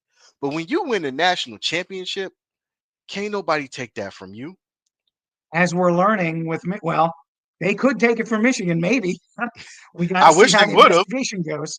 But but part of me says, yes, I want him to win, and then I want him to do a heel turn at the press conference, give people the double bird and say, for all you people who were on my ass because of the Michigan and said we had no chance to win this thing, boom. And he does a stunner on somebody, maybe a media member, I don't know. But then he just kind of goes off, and Jim Ross is in the background going, and so, I'm with that. I'm with that. So, with that being said, we'll go back and we'll pull up the quarterfinal matchups now. We're going to start on the right side for those of you guys looking on the right of our screen. Boise State and Penn State. That is the actual. Now we're in the bowl games now. So that yeah, is the Fiesta Bowl. Boise State against Penn State. Penn State, not a stranger to this game. Neither is Boise State. If you have any Boise State fan, the Fiesta Bowl against Oklahoma is the highlight of Boise State history. Statue of Liberty. But I'm as much as I want to see the Statue of Liberty going back again, I don't think it's. I think this is where the Aston Genty train stops. Yeah, I tend to agree. I've really liked following them, and I like the drama of the Heisman stuff between him and Travis Hunter. And we haven't seen this since Barry Sanders, so it's good to see a running back kind of taking center stage again. But I really think that Penn State, they did some stuff defensively that threw SMU off. And while I do think Boise State's quarterback, Maddox Madsen, yes, named after Greg Maddox, that's where he got his first name from. His parents were huge Atlanta Braves fans and named him after Greg Maddox. Go Didn't name him figure. Greg, named him Maddox. But he actually is one of these 5'10 guys who's tough, has some moxie, really can put the ball on a in a tight window on the move. But if he has to stay in the pocket and he can't roll out, he's a very average. Because what happens with a 5'10 guy? Can't see over the line, passes get batted down. If Penn State keeps him in the box and in the pocket, it's going to be a long day because they're going to have three guys on number two saying, we're not letting him get outside and get rambling because if Genty gets to that second level, he's going to score. He Um, is. I I But think it's here's a my good thing. game till halftime. I think that Boise is they're not going to be afraid because I think that they've had that us against the world mentality, and the fact that they played Oregon to 3 points early in the year. They're not scared. You I stole my just thunder. don't think they have the personnel. And I think especially to match up with Tyler Warren, he's a different dude. Tight ends in the Mountain West are maybe 220. He's 260 and can run. And That's not a and guy their I want to corners tackle. out there are like 5'11, 195. Business decision. I ain't tackling this guy. I agree because as a defensive back trying to tackle a 260-pound tight end, it is not fun. No. It is not fun, and it hurts. So So I think Penn State wins. I don't think it's a blowout like SMU was. I could see 2 touchdowns, maybe 12 to 14 points for Penn State. I think they barely cover. I think the spread's about 10 or 11. I think they I, barely cover. I believe this is also the first meeting between both teams. Yes, Here, I agree with you on one thing. I'm gonna play devil's advocate for a minute. I agree with you that there are going to be eyes on Genty. I also agree that if they don't get to the quarterback for Penn State, because as we've seen, it can be a long day for Penn State secondary, as we saw against Ohio State. Even though Ohio State didn't blow the doors off of Penn State, right. the Ohio State receiving core gave those defensive backs a whole lot of trouble for the entire day. What I'm going to say is if you're Penn State, you do not want to keep this game close because the closer this game stays, the more confidence Boise State's gonna I build. agree with that. Reason being, you stole my thunder when you brought it up, but because you brought it up, it's a good point. They played the Big Ten champ in Oregon and lost by 3 points. They are no stranger to Oregon, period. They've played Oregon at least once a season in the last 10 years. That's just the last 10 years. They are no stranger. And if you don't believe me, ask LeGarrette Blunt. He's punched out a player or two. But they are no stranger to big games. They are also no stranger to powerful teams. Oregon squeaked out of that game. That's outside of the Ohio State game. That's the only real game that they were really tested was against They did. They Boise kicked a State. field goal, I think, as time was expiring, if I Yes. recall properly. So if Oregon, if Boise State can hang with your Big Ten champ and you're playing the Big Ten runner-up, I'm really feeling like this could play into the hands of Boise State because, again, Penn State has had moments in big games, by the way, where they have slacked off. They've not been focused. The whole reason 4th and 15 got started as a podcast was because of a prediction where they were playing Minnesota, but the next week they were playing Ohio State, and they looked past Minnesota and lost by 5 points back in 2019. So for those That watching, almost happened this year. If you remember, they needed a I late do. score to beat Minnesota this year. I do. So for Yeah. those watching, history lesson right there. That's how 4th and 15 got started. If this game isn't within 5 points by the time the fourth quarter rolls around, I'm sorry, I got to give it to Boise State. The reason is that momentum for them in the fourth quarter is crazy. They tied the Yeah. game up against Mhm, Oregon. And if mhm. now again, like you mentioned, if not for that field goal, are we talking about an undefeated Oregon team? Right. No, Probably not. definitely. And the one storyline that was the case through all four of these games were the teams that lost, their offensive lines got whipped. Whew. And Boise State does not have that problem. They have an All American kid named Cage Casey, who's a tackle, and a fifth-year senior guard, Ben Dooley. They have guys who are experienced and who are good on the offensive line. Now, Abdul Carter, number 11, if you wear number 11 at Penn State, you got something going for you. Ask LeVar You do. Arrington, ask Micah Parsons. Sheesh. But Abdul Carter is a problem for a lot of people. I do think that Boise State has enough experience on the offensive line that while he's going to make plays, I don't know that he's going to dominate the way he dominated SMU. So Correct. they have to keep Abdul Carter from making game-changing plays. A hit that causes a fumble, a sack that maybe puts them instead of third manageable, 3rd and 20, and they have to throw. If Abdul Carter just has a normal day, Boise's got a chance. If he's turning out, it's over. Okay, I'll give you that. Agreed. We will agree on that one. So I'm gonna say Penn State is the favorite, but if this game again is going in and it's only a 5 point game, I gotta give it to Boise. I can Moving see. No, on. I agree. If it's close, I agree. Moving on. The marquee matchup on the right side of the bracket is a traditional, non-traditional rivalry in Notre Dame versus Georgia. It's number 7 versus number 8, and that is, I believe, the All-State Sugar Bowl. Hmm? Before you go, because I know you got something to say about this one, and I want to hear it. But before you go, here's a stat for you betters. Georgia, all time, 3-0 against Notre Dame. The last meeting was in 2017 and won 20-19. I don't think this is the same the same Notre Dame team from those No, past games.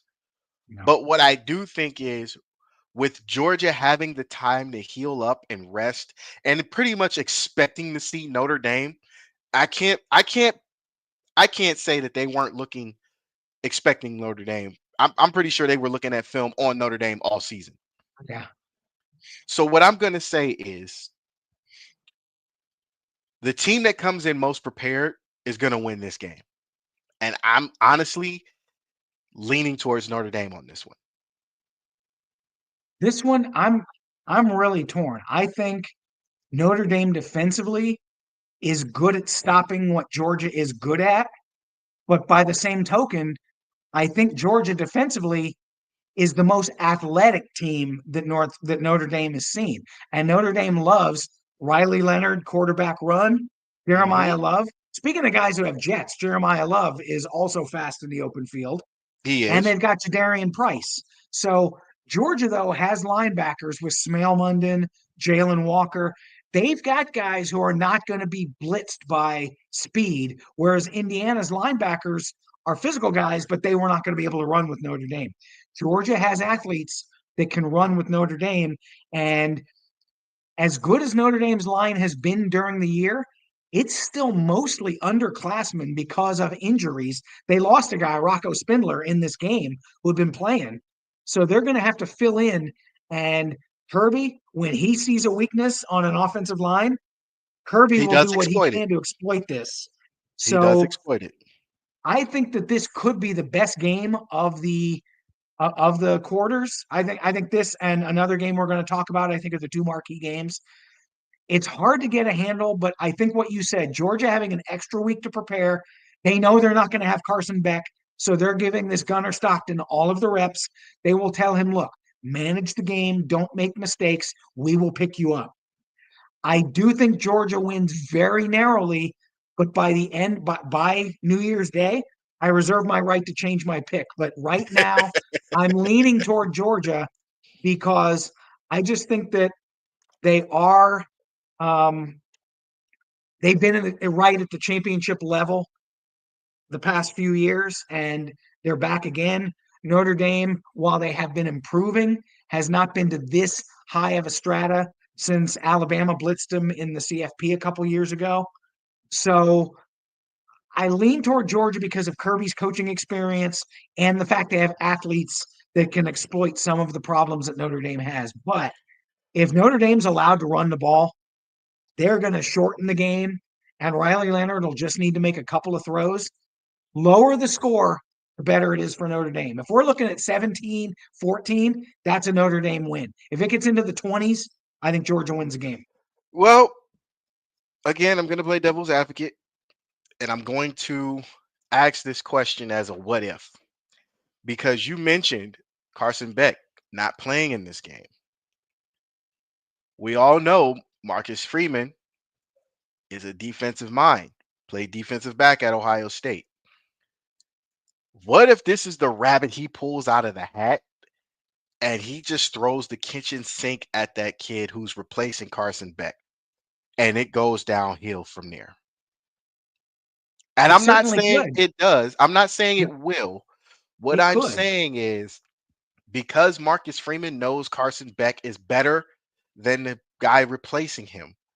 What if this is the chance that he has to show to say, okay, I'm about to show all of y'all just exactly who I am in the CFP. Well, and their front seven is real good. I mean, Howard Cross, Riley Mills, Jack Kaiser at linebacker. They've got a really aggressive front seven. Al Golden loves to blitz. Counter that, though, Georgia has a very veteran line, guys who have played 30, 40 games, who've been Yes, playing since freshman year. So there's not a lot they haven't seen. The quarterback is new, but the guys up front, in theory, probably have seen most of the tricks that Marcus Freeman can throw at him. But you're right. If he can throw a wrinkle that is just completely new to them, maybe he has like a delayed loop. Like he's got the end, he rushes upfield, then he comes around and the guard is already taken. He could certainly throw things off. So I think that chess match between Marcus Freeman and the Georgia line, and then what Kirby wants to do against Notre Dame's inexperienced line, I think that's going to be fascinating stuff to watch. I'm excited for that one. I am. I'm just gonna be honest. I'm too, and The I don't love either team. I just want to see a game. only reason I'm giving Notre Dame a shot in this one, even though I hate Notre Dame, is because Ken is a big Notre Dame fan. So shout out to Ken. Love you, bro. But realistically, I think that inexperience at quarterback is going to play a factor into this game. So I'm going to give my edge to Notre Dame just because if we're paying attention to the signs, last week or this past yesterday's win was no fluke. And I don't mean a fluke as in he was supposed to beat him and he let him back in the game. I mean, if I'm a coach, and I am, but what I'm saying is if I'm a coach coaching against a team I know I can try stuff out on to see if it works, it would have been Indiana. And Yep. I think there were some things in there Marcus Freeman wanted to let me see how this look. Call this. And I think he did that. And how I think he's going into the bag of tricks because Carson Beck is not there to know to pay attention to the signs of who's coming from where and how this is going to look. So Mhm. Notre Dame's got my vote on this one. But as you said earlier, I reserve my right to change up until January 1st. All right. Moving on again. I'm going to save this one. Left side of the bracket. Arizona State versus Texas in the Chick-fil-A Peach Bowl. I'm not even gonna lie to you. Texas better dog walk Arizona State. I think that the possibility with their defense is there. I mean, they've got the Thorpe Award winner in Jade Barron. They've got some real dudes up front. They've got Anthony Hill, who was blitzing all over the place against Clemson. They've got real guys, dogs on the defense. That said, I really love this Arizona State running back, Cam Scadaboo. He can catch the ball, he can block, he is got the shifty feet. And this is going to sound bad and old school. He's white. He's a white running back. You You don't said see that very often these days. for those He's at a home, Christian McCaffrey. He's a Christian. He's a bigger. He's a little more put together than Christian McCaffrey is. he But is. He he'll is built differently. he'll catch the ball. He has a nose for the end zone, and their redshirt freshman quarterback Sam Levitt, he's really good too. But their receiving core has been beaten up, and if you're only going to rely on one aspect, in this case the running game, you're not going to beat Texas being one dimensional. You're going to have to be able to throw the ball. I'm gonna jump back at the white comment. For those watching at home, Mike said it, not me, so it's okay. Yep. Because um you are right. Sam Levitt has shown he is very good this season. Scatterboo, 1,500 yards, 19 touchdowns. My problem with this is you're playing a motivated Texas team. Yep. You're not playing you're not playing a Big 12 team where or Big 12 Texas team where they're not focused on you. They're getting ready for Texas A&M or they're getting ready for Texas Tech because they got to own the state of Texas. No, you're playing a motivated Texas team ready to win a national championship. Well, and that's the other thing. They were in it last year, and I think thought they were going to be able to make the championship game, and it didn't happen for them because Washington they couldn't stop Michael Penix Jr. So I think Sark has some lingering stuff. You know what? We're not making that mistake this year. And correct me if I'm wrong, wasn't Sarkeesian a member of the Washington coaching staff at some point or Yes, at one point? Yeah. So yeah. So that probably left a sore taste in his mouth. Um, and he's a I great play call. He's a great play he caller is. too. He is. But I'm not even gonna touch the coaching staff on this one. This one is strictly on the players. This is a Mm-hmm. motivated Texas team. And Weisner, not 1,000 yard rusher yet, but I think this game throws him over 1,000 yards. I also think uh Golden will get closer to 1,000 yards with this game.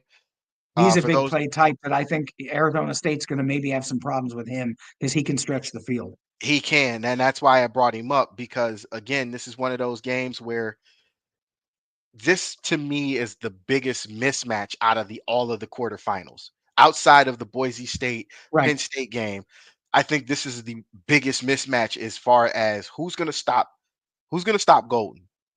What are you going to do when Quentin Ewers throws that Patrick Mahomes pass that you Mm-hmm. you got him, but he gets rid of the ball and it goes for a first down? What are you Well, and going to do? they've got the tight end Gunnar Helm who can go down the seam. They've got Isaiah Bond who's getting healthy at receiver.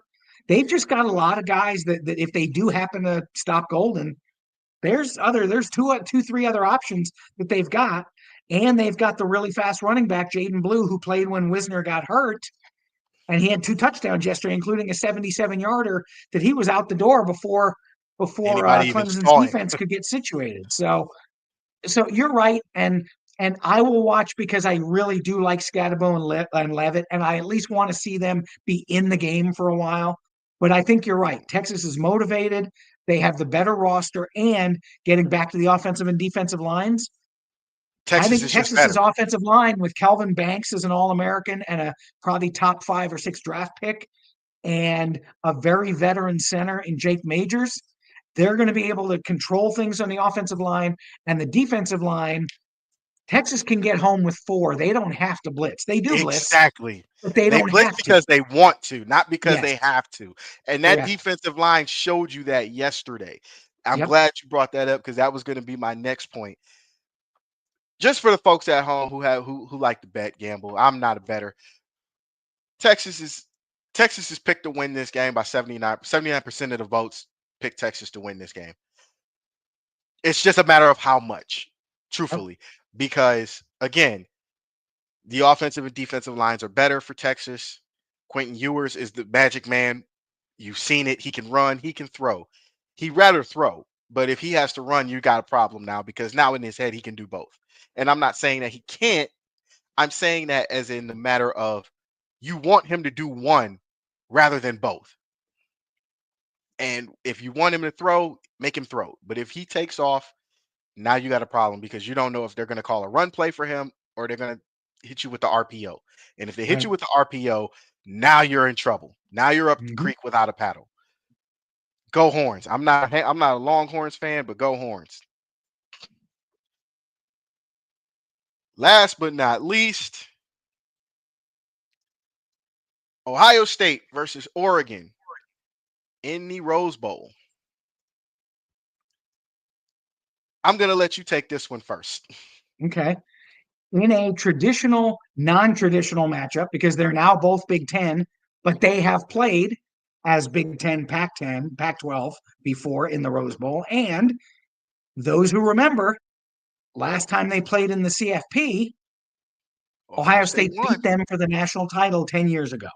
Hmm. So maybe there is some karmic magic in play here that it's like, you know what?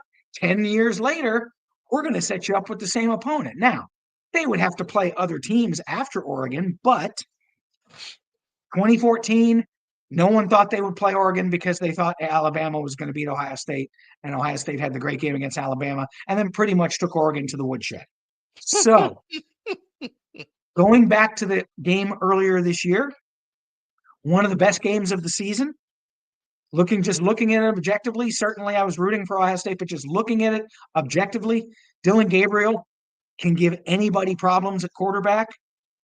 Hez Johnson is a beast in the return game and at receiver. Ohio State did not have an answer for him, and Ohio State did not get home often enough on defense against him. And Oregon had 500 yards, I think, or just about 500 yards. It kind of prompted a defensive change in Jim Knowles. After that game, they tweaked a few things. Yes, they They did. they more often will go to a 3-3-5. They will sometimes have the four, but there were a couple of formations last night where they lined Sawyer and Tuimoloau next to each other instead of And opposite each other. that was And scary because you don't know who to and I block on think that one. that I think that I don't want to say he's emptied his bag because he always seems to add something each week, but he's had a pretty expansive defensive scheme here in the last few weeks. And I I think if Oregon thinks we're seeing the same defense we saw when we beat them, I think they're going to be sorely mistaken because it's not. It's predicated, it's different timing. He is bringing more blitzes. He is having different coverages on the back end with the safeties and the corners. Yes, he So is. defensively, I think I think Oregon's going to see a little bit different. From an offensive standpoint, the way Ohio State played last night, and this is last night only, no one in college football can beat them the way they played last night. Man, That said, it is hard to replicate that because they were so fired up from hearing all the hate, from hearing all the Michigan stuff. Now they've had a game from Michigan. It's hard to do that a second time in a row to be that precise and that good. But Chip Kelly, you have to think learned his lesson and say, okay, we have number 4, you don't. We have number 32 and number 1 in the backfield, and you don't. Now, you may have a little bit of an edge at quarterback, and you may have a little bit of a really good secondary, but we learned our lesson, and we're going to scheme a little bit differently. And I just think that this game could be better than the first one. And that's saying something because I think that first game was one of the games of the year. It it just was. it just ran out of time. I saw Scott Van Pelt on SportsCenter last night said that game was over. He looked at the TV and said, "Let's fire up another 60 and play again." And it would have been nice if they could have done that. Well, they're going to get the opportunity now. I see that Ohio State is the early favorite. I think it's 2, which to me tells me something that even though Oregon is the overall number 1 seed in this thing, there's still the folks in the know who build the big hotels out there in Vegas and are not wrong all that often. They know something, and I think they think that Ohio State, man for man, is the better team. So if Ohio State does not get into its head and plays loose and free the way they played last night, I think OSU turns the tables and wins the game. Probably close, probably a field goal, 4 points. It's not going to be a blowout. I'd be shocked if it's a blowout either way. Oregon's too good to get blown out. They are. They are. So I'm going to throw out a couple stats. January 1st, 1958, Ohio State beats Oregon in the Rose Bowl 10-7. October 7th, 1967, Ohio State blanks Oregon 30-0. The reason that game is so significant is because that was the dedication of Autzen Stadium. Wasn't quite as January, loud then that is as it is now. you are right, but a win's a win. January 10th, 2010, 26-17, Ohio State beats Oregon in the Rose Bowl. January 12th, 2015, again, Arlington, Texas, but the same result. Ohio State beats Oregon. I'm saying all of this to say Ohio State owns a 9-2 record against Oregon. So for people who think Oregon is just going to literally dog walk Ohio State again, it's not going to happen. The last time The first and only time that they've dog walked uh, Ohio State, so to speak, they haven't. It's never been a blowout in the sense of Ohio State was just not prepared. Right. So No, keep they this in mind. I they want people to keep controlled this in that game at mind. Ohio Stadium. CJ Stroud wasn't CJ Stroud yet, and they Exactly. controlled that game, but it wasn't a blowout. They won by 7. It Yes, 35, Oregon was 28. in control most of the game, but it wasn't like a bloodletting or anything like that. Yes, none of the games that Ohio State, outside of the one that Ohio State and Oregon played in 1983, Right. which was a 31-6 blowout in Columbus, a Hmm. lot of these games, Ohio State has had control. So believe me when I tell you, Ohio State is no stranger to Oregon. With that being said, that loss in Autzen Stadium back in October is playing in the back of John of Sawyer's mind. Excuse me. It's playing in the back of Sawyer's mind. The reason it's playing in the back of his mind specifically is because that's in his mind as a player. He doesn't even have to say it. If you watched him play last night, that was one of the games that cost him a Big Ten championship before he left. He is a senior, so he will be leaving unless he decides to come back for his 5th year. Most times you don't.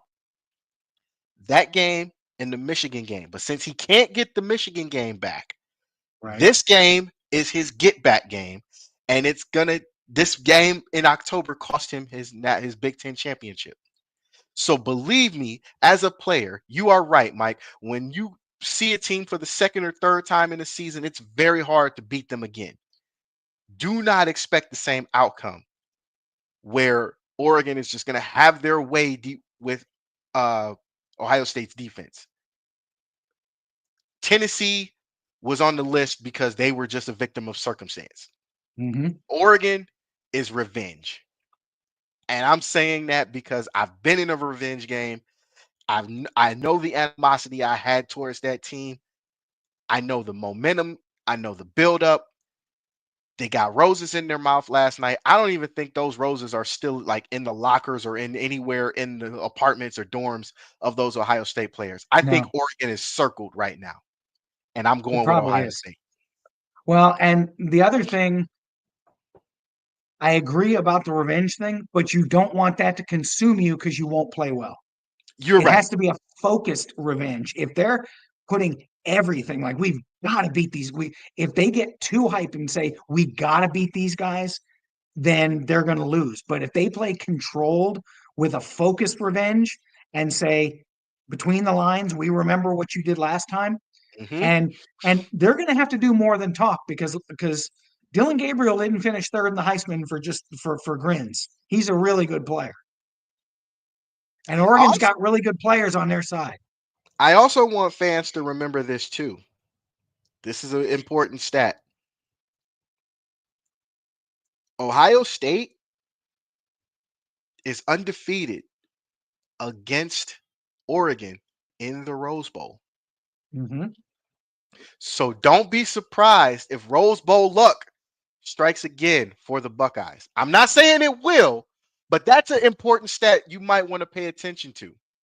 It is. And what I'll be paying attention to is the sunset over the mountains because it's my favorite game. That is a beautiful sunset. I'm not even going to sit there and lie to you It folks. does. That is And actually getting to see it in person when I went to the Arizona State game when they played Jake Plummer, it it's better in person, but if you've got a high def TV, you get the it's idea of what beautiful. it looks like. It is beautiful. I'm with you on that one. That I'm not a big sunset person, but damn, that was a beautiful sunset when they got Mm-hmm. a glimpse of it. Yep. But to go back to the point, I'm Ohio State 9-2 versus Oregon all time. Ohio State 2-0 all time in the Rose Bowl against Oregon. Don't be surprised if this game goes in Ohio State's favor. I'm not wishing bad on Oregon, but again, the only two battle tested games you've played all year for real were against Ohio State and against Boise State. You And won both by a teams total of 4 points. are in the playoff. Mm-hmm. So don't be surprised if Ohio State gets the leg up on you again. If you're an Oregon fan, I'm sorry, but these are the facts. You can look these stats up. 9-2. Ain't a good look. No. You're going into a team you already beat, and this is the second time you've beat them. You've Yep. only beaten them twice. Once at their place, once at your place. Any other time, you got your ass kicked. Just That keep that indeed in is mind. true. Just keep that in mind. All right. So, for those that are watching, still watching, um, gonna watch this later. I go back to our trivia questions. The first one: name the four. I don't. Excuse me. Name the four major professional sports teams that are named after bears. If you can get that one right, message us. If you have the answer, comment it on our on the playback. Whatever you got to do. If you got the answer, hit us up. The second question for the second giveaway: name the one Ohio State player and the one Tennessee player who are both in the College Football Hall of Fame that were playing each other in the 1996 Citrus Bowl. That one shouldn't be hard, but I've known people who couldn't get less. That's our trivia questions. Mike, I already know you know. Don't give these people nothing. I won't. But I I like asked to ahead thank. of time, are the employees eligible for this? And they're not. So Unfortunately, with radio and sports talk giveaways, employees are not. I wish we were because so I give them Smooth cannot call in from vacation and answer this either. no, no, no, Okay. not even. But we like to thank you guys again for tuning in. We want to wish you all a very safe, happy holiday season. We will be back after the holiday season. We're going to take a break off. We need breaks too. And Mike, again, because you are the college football man here on campus, please tell the folks where you can find you. They can find me on Twitter, X, whatever you want to call it, at College Football Focus at CFFM Waxman. It's right there on my nameplate here. And recently, I have been doing big previews of all of the bowl games and the CFP games, and I will continue to do that as bowl season continues to churn along and into the CFP and through the bowl season, which ends on January 4th, and then the CFP ends on January 20th. Then, like you, I will need a vacation and I'm going to take a few days off myself. So, And but you've earned it. You have earned it with all the work you've done the entire college football season. Talking with you has been a great eye opener to things I did not know about the college football season this year. So I appreciate you. If don't nobody else appreciate you, I appreciate you. and if there's going to be a kind of a recap show or a wrap up show after the Bulls and CFP, more than happy to join that too. So, Oh, you are more than welcome back. Always a friend of the show, and oh, I appreciate you. So for that, that concludes this episode of Fourth and 15. So for Mike Waxman, I am Mel. We will see you guys later. Peace. It's happened, baby.